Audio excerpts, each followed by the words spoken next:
जय हिंद दोस्तों। आज की इस वीडियो में हम आपको बताने वाले हैं CISF ASI स्टेनोग्राफर की वैकेंसी आई हुई है। साथ ही साथ जो है हेड कांस्टेबल मिनिस्ट्रियल की वैकेंसी आई हुई है। दोस्तों इस वीडियो में आपको A to Z जानकारी दी जाएगी, जैसे कि टोटल पोस्ट कितना है, इसमें सैलरी कितना मिलता है, इसमें एज लिमिट क्या रखा गया है और किस किस पोस्ट पर वैकेंसी निकाला गया है, सिलेबस क्या होने वाला है, A to Z जानकारी आपको इस वीडियो में मिलेगी। इसलिए इस वीडियो को जो है लास्ट तक देखना जरूरी है। तो चलिए शुरू करते हैं। दोस्तों सबसे पहले हम आपको बताते हैं CISF ASI stenographer and head constable ministerial vacancy 2022 यहाँ पर आप देख सकते हैं। इसके बाद जो है इसमें जो टोटल पोस्ट जो है 540 है। कितना है? 540 टोटल पोस्ट है। इसके बाद जो है 540 में से हेड कांस्टेबल मिनिस्ट्रियल की बात करें तो 418 है और ASI स्टेनो का जो है 122 है। 418 और 122 मिला के जो है 540 होता है। यहां तक क्लियर है? इसके बाद जो है अप्लाई डेट जो है 26 सितंबर 2022 से लेके 25 अक्टूबर 2022 तक है। यहाँ पर आप देख सकते हैं दोस्तों लास्ट डेट जो है यहाँ पर आप देख सकते हैं 25 अक्टूबर 2022 तक है। शाम के 5 बजे तक ही आप अप्लाई कर सकते हैं। इसके बाद जो है यहाँ पर पेमेंट की बात करें, अगर आप जनरल है, OBC है या EWS है तो आपको 100 रुपए का पेमेंट करना होगा। अगर कोई भी कैटेगरी के हैं, अदर कैटेगरी के हैं तो आपको एक भी पेमेंट नहीं करना है। अगर आप जनरल, OBC या EWS नहीं है तो आपको एक भी पेमेंट नहीं करना है। अगर आप जनरल, OBC या EWS है 100 रुपये का आपको पेमेंट करना होगा। इसके बाद जो है एज लिमिट की बात करें तो 25 अक्टूबर 2022 तक में आपका उम्र जो है कम से कम 18 वर्ष होना चाहिए, ज्यादा से ज्यादा जो है 25 वर्ष होना चाहिए। कितना? 25 अक्टूबर 2022 यानी 25 अक्टूबर 2022 तक में कम से कम आपका उम्र जो है 18 वर्ष होना चाहिए और ज्यादा से ज्यादा जो है 25 वर्ष होना चाहिए। इसके बाद अगर आप OBC है तो यहाँ पर छूट मिलता है, 3 वर्ष का छूट मिलता है।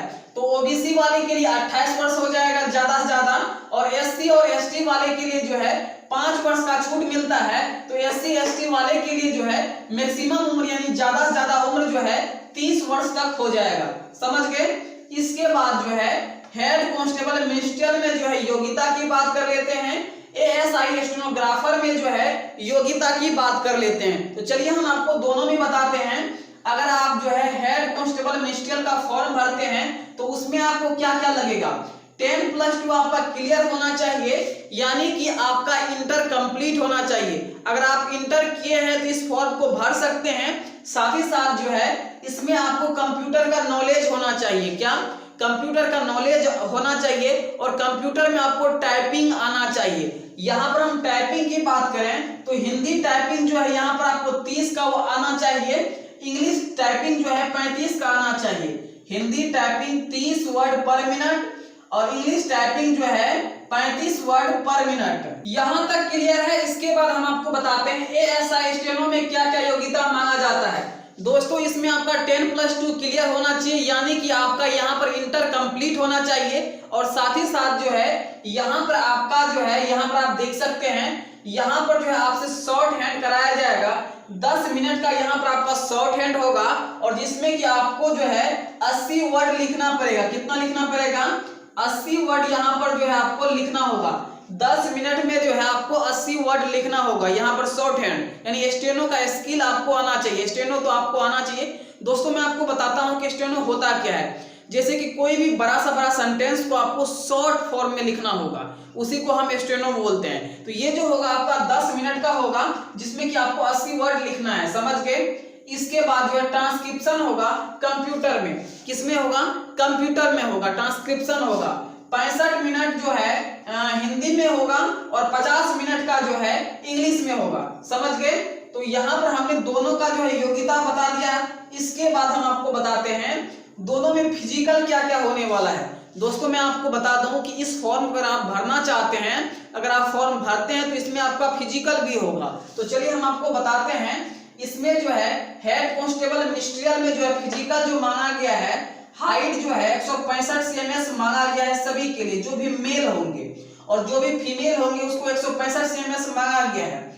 लेकिन हाइट जो है, जो मेल है, सिर्फ एसटी कैटेगरी के अंतर्गत जो भी आते हैं उसके लिए 162.5 cms रखा गया है। हाइट सिर्फ मेल में जो है हाइट सिर्फ एसटी वाले के लिए 162.5 cms रखा गया है, और सभी के लिए जो है मेल में 165 cms रखा गया है, और फीमेल के लिए 155 cms रखा गया है। अब मेल के लिए जो है चेस्ट की बात करें तो 77 से 82 cms रखा गया। कितना? 77 से 82 cms रखा गया है। इसके बाद जो है यहाँ पर हम ASI स्टेनो की बात कर लेते हैं, जिसमें भी फिजिकल जो है, फिजिकल में हाइट जो है मेल के लिए 165 cms रखा गया है, फीमेल के लिए जो है 155 cms रखा गया है, और चेस्ट की बात करें मेल के लिए तो 77 से 82 यहाँ पर चेस्ट भी रखा गया है। फीमेल के लिए तो कुछ भी नहीं होता। इसके बाद जो है हम आपको बताते हैं सिलेक्शन प्रोसेस आपका किस तरीके से होने वाला है। तो दोस्तों मैं आपको बता दूं कि सबसे पहले जो है आपका पीएसटी होगा, इसके बाद जो है यहाँ पर जो है डीबी होगा, यानी फिजिकल होगा आपका जो भी है। सबसे पहले पीएसटी होगा, उसके बाद जो है डॉक्यूमेंट वेरिफिकेशन होगा, उसके बाद जो है लिखित परीक्षा होगा, उसके बाद आपका टाइपिंग होगा, और उसके बाद आपका मेडिकल होगा। कैसे कैसे होगा फिर से मैं आपको बताना चाहता हूँ। सिलेक्शन प्रोसेस में सबसे पहले पीएसटी होगा, उसके बाद डॉक्यूमेंट वेरिफिकेशन, उसके बाद जो है लिखित परीक्षा होगा, उसके बाद टाइपिंग होगा, टाइपिंग के बाद अंत में जो है आपका मेडिकल होने वाला है। तो दोस्तों यहाँ तक हमने आपको सारा डिटेल बता दिया है। अब हम आपको बताते हैं कि कैटेगरी वाइज कितना पोस्ट है। इसके बाद अगला पोस्ट का डिटेल भी हम आपको बताएंगे। पहले मेन चीज समझ लीजिए कैटेगरी वाइज पोस्ट का डिटेल। यहाँ पर आप देख सकते हैं हेड कांस्टेबल मिनिस्ट्रियल का जो है जनरल में 182 पोस्ट है, ईडब्ल्यूएस में 112 है, ओबीसी में 34 है, एससी में 61 है, एसटी में 29 है। और एएसआई स्टेनो की बात करें तो जनरल में 57 है, ईडब्ल्यूएस में 31 है, ओबीसी में 10 है, एससी में 16 है, और एसटी में 8 है। यहाँ पर आप देख सकते हैं पूरा डिटेल्स में। इसके बाद हम सिलेबस की बात कर लेते हैं। किस चीज की? सिलेबस की बात कर लेते हैं। दोस्तों हम आपको डॉक्यूमेंट के बारे में भी बताएंगे, इसलिए वीडियो लास्ट तक जरूर आप लोग देखिएगा। तो दोस्तों यहाँ पर आप देख सकते हैं सिलेबस में जो है आपका 12th लेवल का यहाँ पर क्वेश्चन पूछा जाएगा। किसका? 12th लेवल का यहाँ पर क्वेश्चन पूछा जाएगा। नो नेगेटिव मतलब जो है अगर आप कुछ भी गलती करते हैं तो यहाँ पर आपका कुछ भी नंबर नहीं कटने वाला है। वैसे होता है 2 गलती पे 1 नंबर आपका कट जाएगा, 4 गलती पे 1 नंबर कट जाएगा, लेकिन ऐसा यहाँ पर नहीं होगा। एग्जाम जो होगा ORM मतलब यहाँ पर देखिए कंप्यूटर पे भी लिया जा सकता है, या OMR जो होता है उस पे भी लिया जा सकता है। समझ गए? और इसमें कुछ बोलने में हमें थोड़ा सा मिस्टेक हुआ था यहाँ पे। और इसके बाद जो है यहाँ पर जो सिलेबस में जो होगा आपका 100 क्वेश्चन 100 मार्क्स का होगा। कितना? आपसे 100 क्वेश्चन पूछा जाएगा, जिसमें सभी क्वेश्चन के लिए 1-1 नंबर आपको दिया जाएगा, यानी 100 क्वेश्चन 100 मार्क्स का होगा। और टाइम जो यहाँ पर आपको 2 घंटे का टाइम दिया जाएगा। अब बात कर लेते हैं कि रीजनिंग से 25 क्वेश्चन पूछा जाएगा, जीके जीएस से 25 क्वेश्चन पूछा जाएगा, मैथ से जो है 25 क्वेश्चन पूछा जाएगा, और जनरल हिंदी या इंग्लिश, यहाँ पर हिंदी या इंग्लिश किसी में भी आप एग्जाम दे सकते हैं। तो जनरल हिंदी रखिए या इंग्लिश रखिए, किसी को एक को आपको चूज करना होगा। तो इसमें आपको 25 क्वेश्चन पूछा जाएगा। समझ गए? तो सिलेबस हमने आपको बता दिया, कैटेगरी वाइज वैकेंसी का डिटेल बता दिया, ये सब कुछ हमने आपको बता दिया। अब हम बात कर लेते हैं कि सैलरी कितना मिलता है। क्या बात करेंगे? सैलरी कितना मिलता है। तो दोस्तों यहाँ पर सैलरी जो है हेड कांस्टेबल मिनिस्ट्रियल का जो है 25,500 से लेके 81,100 तक है। कितना? 25,500 से लेके 81,100 तक सैलरी है हेड कांस्टेबल मिनिस्ट्रियल का। इसके बाद जो है एएसआई स्टेनो का जो है 29,200 से लेके 92,300 तक है। यहाँ पर कितना है? 29,200 से लेके 92,300 तक जो है एएसआई स्टेनो का सैलरी है। तो हमने सैलरी की भी बात कर ली। अब हम बात कर लेते हैं फिजिकल एग्जाम सेंटर का। तो फिजिकल का एग्जाम सेंटर कहाँ होगा इसके बारे में हम लास्ट में बात करेंगे। पहले हम डॉक्यूमेंट की बात कर लेते हैं। तो दोस्तों यहाँ पर आप देख सकते हैं डॉक्यूमेंट जो आपको लगने वाला है, आप आधार कार्ड लेकर जा सकते हैं, पैन कार्ड या वोटर आईडी कार्ड। फिर से मैं आपको बता रहा हूं, वैसे पूरे देश में सभी को आधार कार्ड है, तो वैसे सभी नॉर्मली व्यक्ति जो भी होंगे वो आधार कार्ड तो ले ही लेंगे, लेकिन जिसके पास जल्दी में आधार कार्ड नहीं होता है तो वह पैन कार्ड भी लेके जा सकता है। अगर पैन कार्ड नहीं है तो वोटर आईडी कार्ड भी लेके जा सकते हैं। वैसे मैं आपको बताऊं, आपको आधार कार्ड लेके जाना ही है, क्योंकि आज सबसे ज्यादा मान्य जो है आधार कार्ड का हो चुका है, समझ गए। तो यहाँ पे आपको आधार कार्ड लेके जाना ही है। 10th और 12th का जो है आपको मार्कशीट और सर्टिफिकेट लेके जाना है। 10th का और 12th का मार्कशीट भी लेके जाना है और सर्टिफिकेट भी लेके जाना है। इसके बाद जो है अगर आप ओबीसी है या एससी या एसटी है या ईडब्ल्यूएस है, देखिए जो जो हमने लिखा हुआ है उसी के बारे में हम आपको बता रहे हैं। अगर आप ओबीसी कैटेगरी के अंतर्गत है या एससी या एसटी है या ईडब्ल्यूएस है, इन सभी में से कुछ भी है तो आपको यहाँ पर कास्ट सर्टिफिकेट भी देना होगा, जाति प्रमाण पत्र भी देना होगा। क्या देना होगा?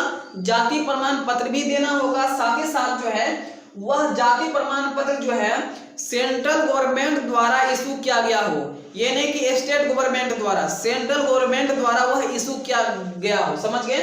तो स्टेट गवर्नमेंट का नहीं होना चाहिए, सेंट्रल गवर्नमेंट का जो है कास्ट सर्टिफिकेट होना चाहिए, यानी कि जाति प्रमाण पत्र। और यहाँ पर रेसिडेंट सर्टिफिकेट की बात करें तो इस तीनों का भी रेसिडेंट सर्टिफिकेट भी मांगा जाएगा, यह भी जो है सेंट्रल गवर्नमेंट का इशू होना चाहिए, समझ गए। इसके बाद जो है यानी रेसिडेंट का मतलब होता है निवास प्रमाण पत्र, जाति प्रमाण पत्र लगेगा, निवास प्रमाण पत्र लगेगा। अगर आप ओबीसी है, एससी या एसटी या ईडब्ल्यूएस है तो लगेगा आपको जाति प्रमाण पत्र और निवास प्रमाण पत्र, जो कि सेंट्रल गवर्नमेंट से इशू होना चाहिए। इसके बाद 5वां नंबर पे बात कर लेते हैं। सभी के लिए 4 या 5 फोटो लेके आपको जाना है। कितना? 4 या 5 फोटो लेके आपको जाना है। यहां तक हमने आपको बता दिया डॉक्यूमेंट का वेरिफिकेशन, पूरा डिटेल्स हमने आपको बता दिया। फिर से मैं आपको बता रहा हूं हमने आपको क्या क्या बताया हुआ है। टोटल पोस्ट हमने आपको बता दिया, apply date, payment, age limit, उसके बाद जो है योग्यता हमने आपको बता दिया, फिजिकल बता दिया, कैटेगरी वाइज वैकेंसी का डिटेल बता दिया, सिलेबस बता दिया, सैलरी बता दिया और डॉक्यूमेंट भी बता दिया। अब बात आती है कि यहाँ पर जो है एग्जाम सेंटर कहाँ जाने वाला है फिजिकल का।